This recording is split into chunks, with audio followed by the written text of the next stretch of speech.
कलबुर्गी में संतरासवाड़ी bus stand के पास एक इलीगल कमान बन रहा है। कोई उसको एक्शन लेने को तैयार नहीं है। हमें मालूम नहीं है इसके पीछे कौन माई बाप बेटा है, कौन है उसके पीछे। तो इसलिए हम ये होने नहीं देंगे। आज का आज डिमोलिश करना वो बिल्डिंग, नहीं तो डिमोलिशन लेटर देना।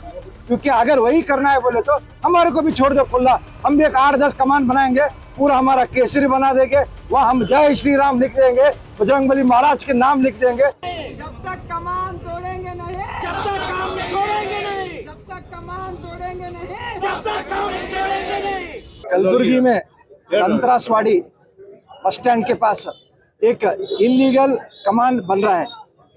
वो कमान मालूम नहीं कौन वो कमान बना रहे, उनका क्या इंटेंशन है। वो कमान में वो कमान बांधकर वो इलीगली बांध रहे। 6 महीने से कंस्ट्रक्शन चालू है। वहाँ के लोकल लोग, वहाँ के लोकल रेसिडेंट्स, वहाँ के कॉर्पोरेटर्स, वहाँ के हमारे संघ परिवार वाले सभी लोग जाके कॉर्पोरेशन को उनको बोले ये गलत काम कर रहे हैं, ये इलीगली कर रहे हैं। बट कोई उसको एक्शन लेने को तैयार नहीं है। हमें मालूम नहीं है इसके पीछे कौन माई बाप बेटा है, कौन है उसके पीछे। तो इसलिए हम ये होने नहीं देंगे। तो आज हम लोग शॉर्ट नोटिस में इमीडिएटली हम लोग यहाँ इकट्ठा होके आए हुए। हमारा 2 डिमांड है। आज का आज डिमोलिश करना वो बिल्डिंग, नहीं तो डिमोलिशन लेटर देना। क्योंकि ये पूरे कॉर्पोरेशन ऑफिसर्स सब मिले हैं, सब लोग का एडजस्टमेंट है। सब मिलके कंप्लेंट होने के बाद रात को काम कर रहे 12 बजे के बाद। ये लोग मशहूर है, वो एरिया वाले मशहूर है रात को ही काम करने के लिए। ऐसे काम बहुत अच्छी तरह से वो लोग रात को करते हैं। तो इसलिए हम इसके खिलाफ है। हम पूरे हिंदू संगठन, पूरे भाई हमारे भाई लोग एक होके हम लोग आवाज दे रहे हैं, ये डिमोलिश होना चाहिए। क्योंकि अगर वही करना है बोले तो हमारे को भी छोड़ दो खुला। हम भी एक 8-10 कमान बनाएंगे, पूरा हमारा केसरी बना देंगे। वहाँ हम जय श्री राम लिख देंगे, बजरंगबली महाराज के नाम लिख देंगे। हम भी ले लेंगे। तो उनको एक लॉ, हमारे को एक लॉ, ऐसा नहीं चलने देगा। गुलबर्गा है, ये यूनाइटेड रहना है। आप ये मत समझिए हमारे आवाज दबा सकते हैं। हमारा हिंदू का आवाज अब कभी नहीं दबा सकते। ಈಗಾಗಲೇ ನೋಡಿದ್ದೇವೆ ನಮ್ಮ ಮಹಾನಗರ ಪಾಲಿಕೆ ಸದಸ್ಯರು ಒಂದ್ಸಾರಿ ಕಮಿಷನರ್ ಕೂಡ ಹೇಳಿದ್ದೀನಿ, ಜನರಲ್ ಬೋರ್ಡ್ ಡಿಸ್ಕಷನ್ ಅಲ್ಲಿ ಕೂಡ ಡಿಸ್ಕಷನ್ ಆಗಿದೆ ಇದು.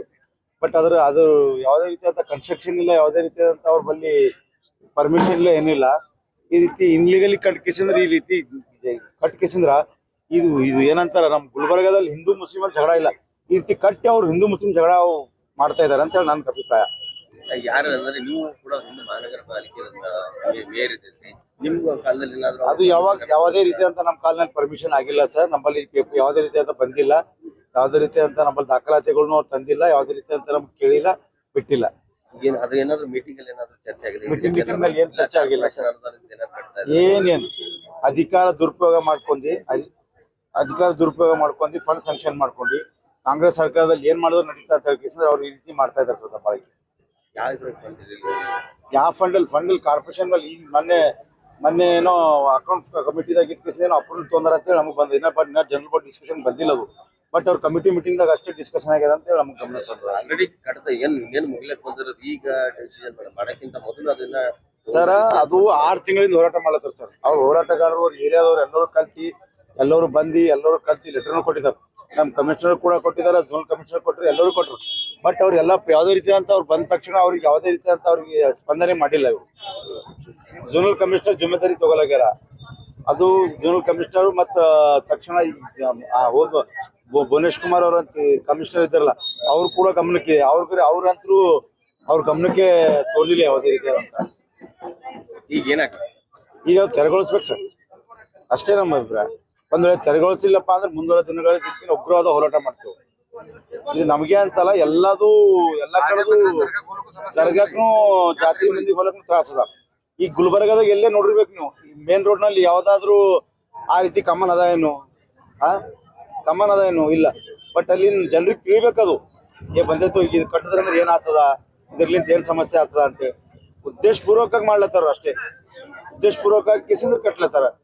ಎಲ್ಲಿ ಯಾವುದೇ ರೀತಿಯಾದಂತ ಕಮ್ಮನ್ ಕಟ್ಬಾರ್ದು, ಯಾವುದೇ ರೀತಿಯಾದಂತ ಇದು ಮಾಡಬಾರ್ದು. ಸುಪ್ರೀಂ ಕೋರ್ಟ್ ಆರ್ಡರ್ ಅದ, ಆ ಆರ್ಡರ್ನು ಉಲ್ಲಂಘನೆ ಮಾಡ್ಲತ್ತಾರೆ ಕಮಿಷನರ್ ಅವರು. ಅಷ್ಟೇ. ಮುಂದುವರೆದ ದಿನಗಳಾದಾಗ ಕಮಿಷನರ್ ಲೋಕಲ್ ಅವರು ಆಕ್ಚುಲಿ ಕಮಿಷನರ್ ಗಮನಕ್ಕೆ ಅದ ಸರ್ ಅದು ಕಟ್ಟಡ ಯಾರು ಕಟ್ತಾರೆ? ಸರ್ ಕಟ್ಟಡ ಸಮಾಜದವ್ರು ಕಟ್ತಾರೆ ಸರ್, ದರ್ಗಾದವ್ರು ಕಟ್ಲತ್ತರು ಯಾರು ಕಟ್ಲತ್ತರು ಅದ್ರ ಅದು ಕೂಡ ಮಾಹಿತಿ ಇಲ್ಲ.